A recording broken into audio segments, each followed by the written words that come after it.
Okay, so here we are at the next lesson. So we talked before about filling up the knowledge panel. And the way we do that is we obviously log in and this opens up and there's a little icon just here, top left. That's the one you click on for your business information. And when you do that, the screen changes. And this is where you add your business description, your telephone number, your web address, all kinds of other bits and pieces. So we'll come into those in a moment. So your business name, it does need to be your real name. Now, if you do have keywords in your real business name, that's fine, put it in. It's really important, and your profile, it will help for your profile to be shown more often.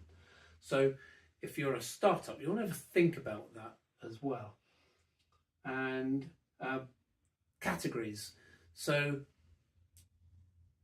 you can have quite a few, but you don't want too many. You don't want to confuse Google. So what you want to do is find the main one. It's called the primary category, but you can add 2 or 3 others as well that are similar. It doesn't really matter if it's not perfect, but as long as you work in that particular sector, and the way you do that, you just type in a word in there, and then just see if Google has it in its register, and then you can just click on that and save that. Within each of those as well, you can add a description, and again, for each of those categories, you can add keywords to describe about those categories as well. So the more you add in, the better it is for you. Now the description, I believe it's about 750 characters you can have, and that includes spaces. Again, you want to fill it up with simple language, but with as many keywords that you want as well. So we'll come on to keyword research in the next lesson. So it asks for information like opening dates of the business, not essential. There's all kinds of bits and pieces in there as well that's worth clicking and having a look, see if you want to enter information in there. Now it will ask for social profiles, and again, you don't have to, but Google will expect an established business to have social media. It's just a signal of your stability, and it does monitor that. It does affect it very, very slightly, but again, why not add them in? You really want to drive traffic to your website. That's really what you want to do, or to get them to call you, whatever your main call to action is. But people do enjoy social media, not me, but you may as well put them in, and it all adds to your social proof. Again, it's just another signal. Now, location is really important as well. Now, you can get suspended for changing the location if you're not actually at that address. So you can challenge any suspension that you do get, and I have been suspended before myself.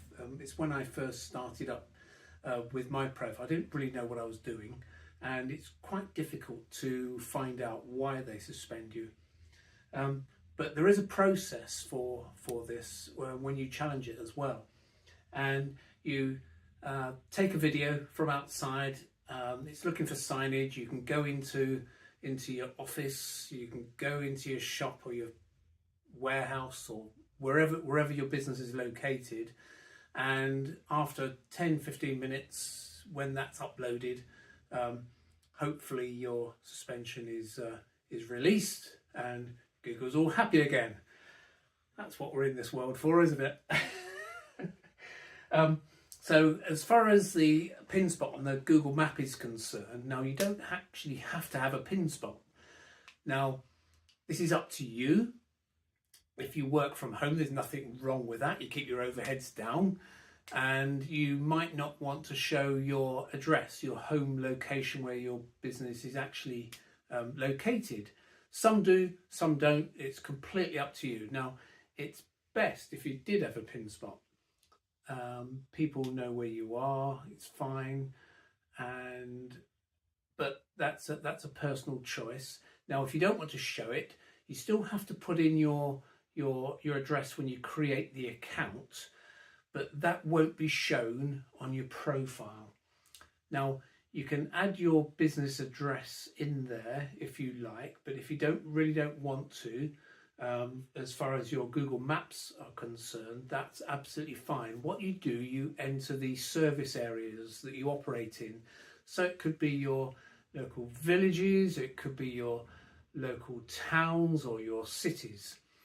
As long as you can look after those customers, Google is fine by that as well. And your profile will still be shown. As long as it's optimized for everything else, your profile can still get into the top 3, the map pack. And but obviously when people are searching on their phones, they quite like to see where you are. So there is a personal choice you can make with this as well. It's not essential that you have the pin spot, but it's marginally better. I would always endorse it, but that's a personal choice. So that's the end of this lesson. We're going to move on to keyword research, and there's a video that I'm going to link to for that as well. Okay, many thanks.